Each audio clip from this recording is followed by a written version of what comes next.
The sun was low and heavy, casting long shadows across a desolate gas station just off Highway 19. There was no music, no chatter, only the sound of a breeze dragging dust across concrete and the occasional creak of a rusted sign swaying above. The kind of place where time slows down and everything feels 2 decades behind the rest of the world. Jason Statham pulled in behind pump number 4, driving a black SUV that looked more like armor than transportation. The vehicle rolled to a smooth stop, its engine falling silent in a single, well-trained breath. He stepped out without urgency, scanning the lot with the quiet calculation of someone who didn't need to speak to be heard. Across from him, near pump 2, stood an elderly man, alone. Wearing an old military cap faded by years and sun, he was bent slightly at the waist, his thin hands fumbling with the gas nozzle. His pickup truck was even older than he was, the kind with bullet hole stickers, American flags, and bumper decals about honor and country. He was a veteran, that much was clear, and he was trying, quietly, to get home. Jason noticed everything. The stiffness in the old man's knees, the tremor in his right hand, the way he checked his wallet before pumping, like every drop of gas had to be earned twice. And then, the quiet ended. 3 motorcycles roared into the station, the kind of entrance that made people brace without knowing why. The bikes were massive, black, chrome, loud. Their riders were bigger, leather, denim, tattoos. All 3 moved with the entitled swagger of men who hadn't been told no in far too long. They didn't park, they invaded. One skidded into a spot sideways, the other 2 circled around the pumps like sharks. Then came the laughter, crude, sharp, and aimed. It wasn't random, it was targeted. Jason didn't move, just leaned back slightly against his SUV, watching. The bikers approached the old man like he was a joke that only they were in on. The tallest one, a thick slab of muscle with a chain wrapped around his chest, pointed at the pickup and smirked. "Hey, look at this relic. You sure that thing runs on gas and not Grandpa Tears?" The other 2 laughed. One grabbed the vet's hat and tossed it behind the pump. The old man barely reacted. He bent slowly to pick it up, his face showing the kind of restraint that comes from decades of knowing when not to fight back. Jason exhaled once, silent. The biker with the chain leaned in and slapped the nozzle from the old man's hand. It clattered to the ground, spilling gas onto the old boots. "You dropped something, soldier," he sneered. That was when Jason blinked, just once. Not out of surprise, but memory. He'd seen that exact moment before, in another town, another life, different men, same cruelty. The old man stepped back startled, and one of the bikers shoved him hard into the side of the truck. His back hit metal, and he slid down, coughing. That was enough. Jason straightened his back and stepped away from the car. Not fast, not dramatic, just with the certainty of a man who'd already decided what needed to happen. His boots hit the pavement in deliberate rhythm. The sound of each step echoed more than it should have in the open air. The 3 bikers turned toward him all at once. The one with the chain tilted his head. "You got a problem, buddy." Jason didn't respond. He just kept walking. Another step, and another. The one with tattoos cracked his knuckles and moved forward to intercept him. Jason stopped. Only now did the air seem to still. Even the breeze paused. He looked past them, down at the old man who hadn't gotten up, and then back at the 3 who had put him there. Jason's hands remained relaxed. His face was unreadable, but his stance had shifted, just enough, the kind of shift only a trained eye would notice. The tattooed biker grinned. "Looks like we got ourselves a tough guy." But Jason didn't see a gang. He didn't even see a fight. He saw a moment, a turning point, and something old inside him stirred. For just a flicker of a second, Jason wasn't in a gas station anymore. He was somewhere else. A bar, maybe. A man, older, quiet, being humiliated.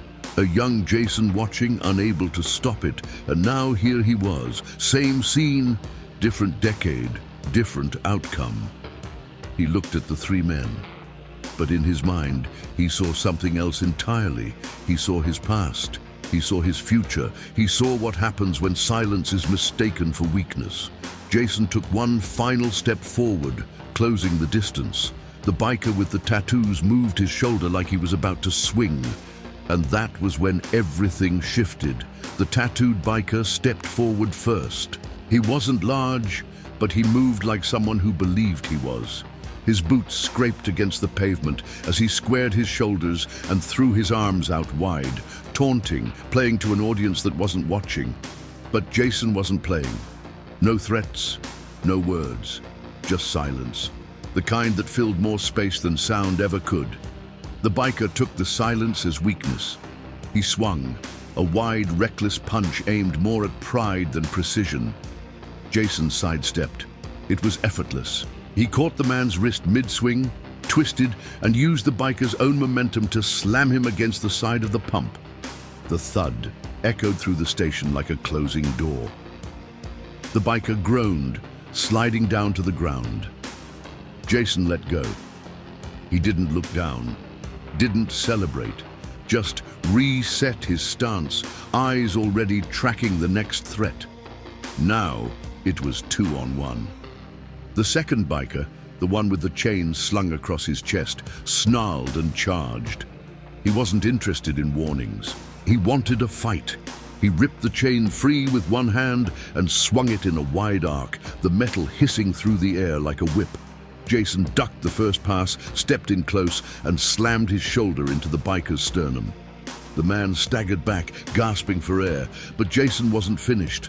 With precise motion, he wrapped the biker's arm around his own and dropped to one knee, sending the man crashing face first into the concrete. The chain slipped from his fingers. Silence. Then slow movement. The third biker, the largest of them, remained still, watching.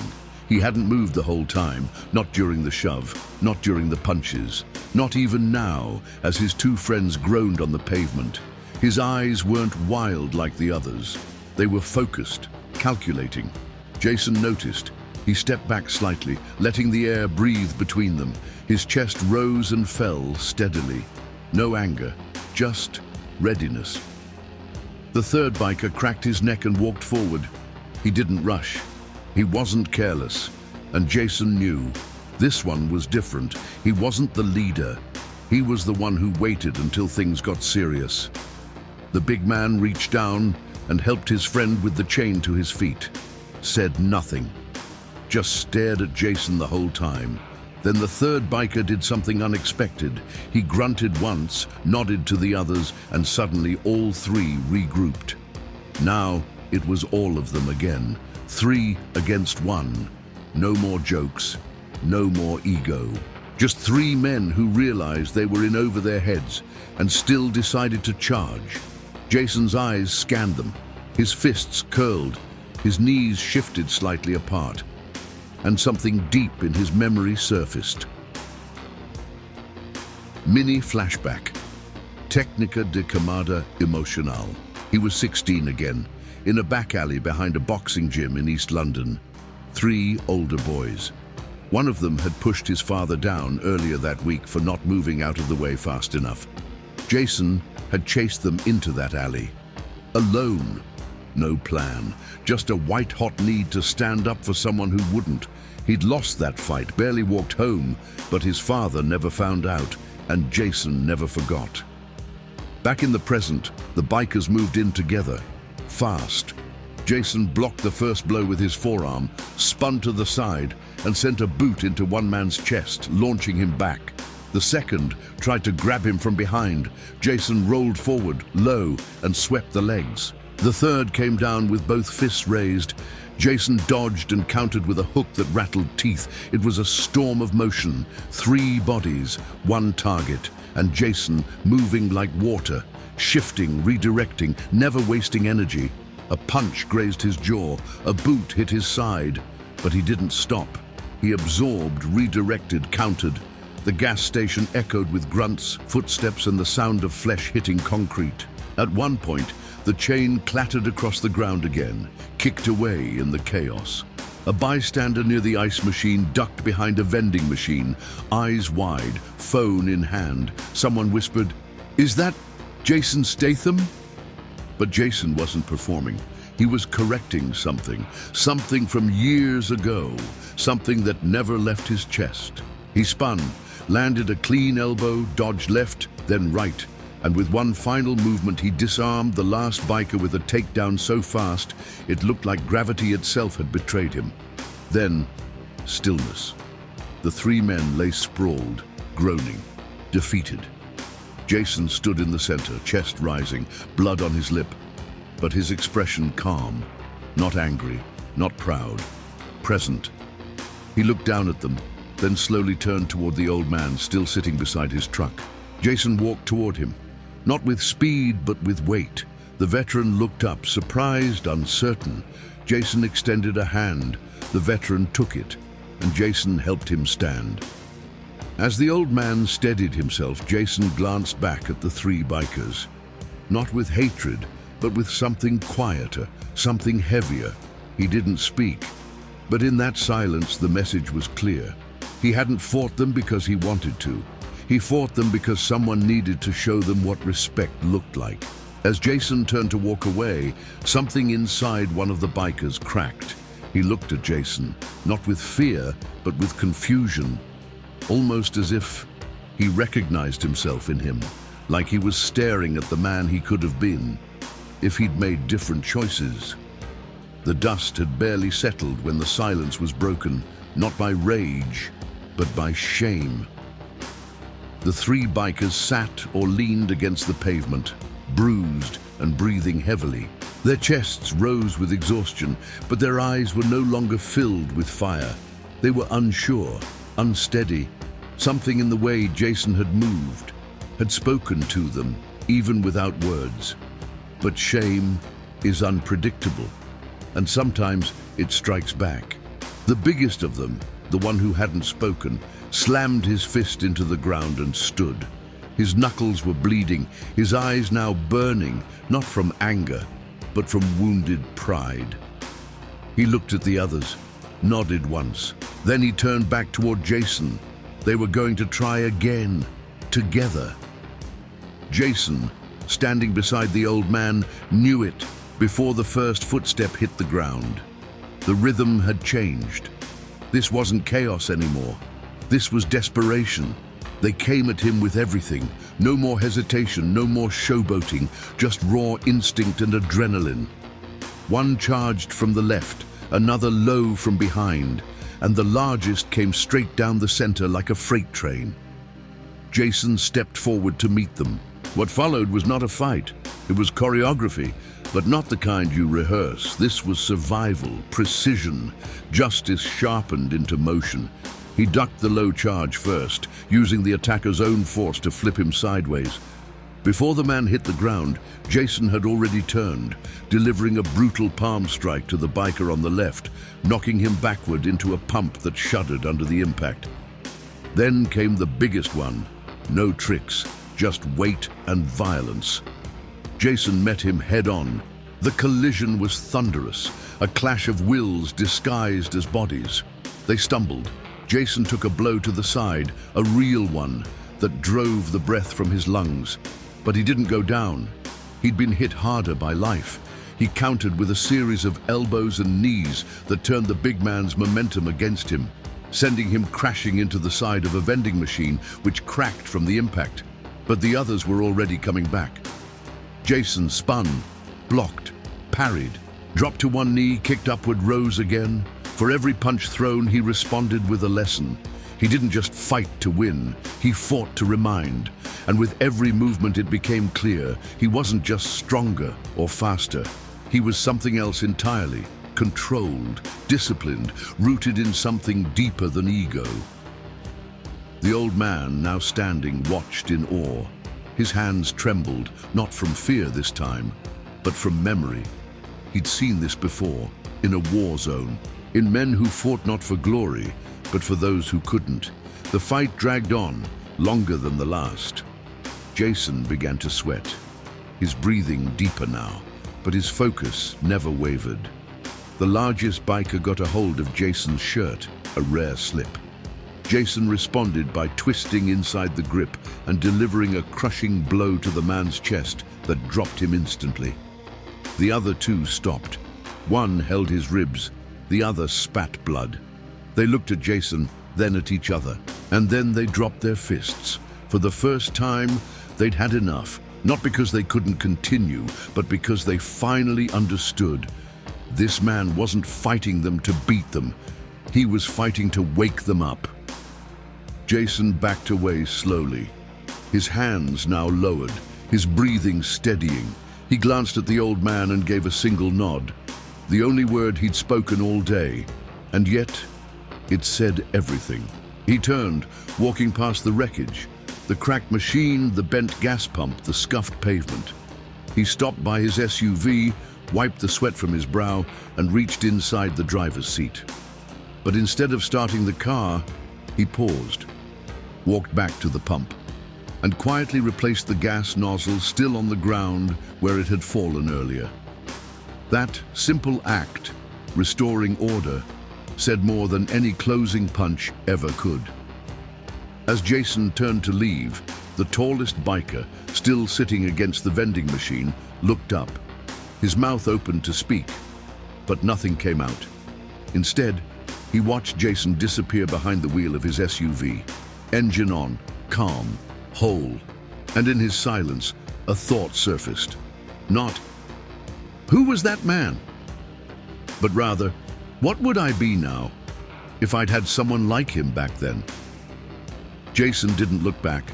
The engine of his SUV hummed low as he geoed slowly out of the gas station lot, tires crunching over loose gravel. The station behind him was quiet now, a quiet that felt earned. Not the silence of fear, but the silence that comes after something real has happened. Something that left everyone just a little different. The old veteran stood alone beside his truck, watching the SUV grow smaller in the distance. His hand, once trembling, now held steady against the fender. The three bikers didn't speak. They sat where they had fallen, not from pain, but from reflection. The tallest one stared at the gas pumps. He hadn't blinked in nearly a minute. His knuckles were swollen, his pride cracked. But his heart was different. The man with the tattoos rubbed the back of his neck, his breath uneven. His eyes kept drifting toward the old man, and the third, the one with the chain, slowly stood, not in defiance, in realization. His shoulders sagged, not from exhaustion, but from weight that hadn't been there earlier. He walked back to the old man's pickup, picked up the veteran's cap from the dusty ground, and placed it gently on the hood. No words, just the act. The veteran nodded once, a simple gesture, but deep, more than enough. Inside the gas station, the clerk, a teenager who'd hidden behind the coffee machine the entire time, stepped out cautiously, his phone still shaking in his hand. Was that really? No one answered. No one needed to. On pump number 4, where Jason had fueled up, something fluttered beneath the windshield wiper. A folded piece of paper, small, deliberate, left behind. The clerk noticed it first. He walked over, pulled it free, and opened it slowly. 4 words written in thick black ink. No name, no signature, just, "Be the one who stops it." He didn't understand at first, but the old man did. He walked toward the boy and placed a gentle hand on his shoulder. "It's not about fighting," the veteran said, voice soft but unshakable. "It's about standing up, even if you're alone." Transição de tempo. Técnica de reforço pós-conflito. 3 days later, the security footage surfaced online. No sound, just images. Jason walking, Jason standing still, Jason helping. The video went viral in hours, but no one knew his name. Comments flooded the feed. Who is he? This man didn't just fight, he protected. That old man could have been my dad. People weren't just watching for entertainment, they were remembering something they'd forgotten. Mini arco de transformação, os bikers. 1 week later, the three bikers showed up at a local VA center. Not in leather, not in denim, in plain jeans and t-shirts. They didn't explain themselves. They didn't need to. They just worked, repainting walls, moving boxes, fixing lights. When asked why, the tall one said quietly, "Because someone did for us what we should have done for others." And then he smiled, small, broken but honest. That smile said it all. In a quiet city park on the edge of town, the veteran sat alone on a wooden bench, feeding breadcrumbs to a row of sparrows. A shadow fell beside him. He looked up. Jason. No words, just an acknowledgement. The old man smiled, stood slowly, and extended his hand. Jason took it, firm, steady. Then they both sat, shoulder to shoulder, two men from different paths, but both carriers of the same truth. Sometimes, the strongest thing a man can do is show the next man how to be better. It was early morning now. The sun hadn't fully risen, but its first light kissed the tops of trees with that soft golden glow that makes the world feel like it's been forgiven overnight. Jason's SUV moved down a quiet road outside of town. No music, no calls, just the steady hum of the engine and the silence of a man who never needed to explain himself. The gas station was miles behind him, but the echoes of what happened there were still unfolding. At the local VA center, the three bikers carried boxes up the steps. Each one wore the marks of the fight, bruises, cuts, soreness, but none of them complained. One of them, the tallest, was caught on camera helping a man in a wheelchair adjust the flag outside. He didn't pose, he didn't smile for clicks, he just stood back when it was done and saluted. Across town, the gas station clerk, the boy who had filmed everything, posted a new message under the viral video. His name was never spoken, but I'll never forget what he showed us. People shared it, people commented, but none of it changed Jason's routine. He wasn't reading it, he didn't need to. Ritorno al parque, ultimo incontro. At that quiet city park, the veteran returned to the same bench 2 days later, but this time, Jason wasn't beside him. Just a note, carefully folded, weighed down by a small river stone. Inside, you don't have to fight to be strong, but when the time comes, be the one who stands. The old man smiled. He folded the paper again and placed it in his coat pocket, the one closest to his heart. Jason.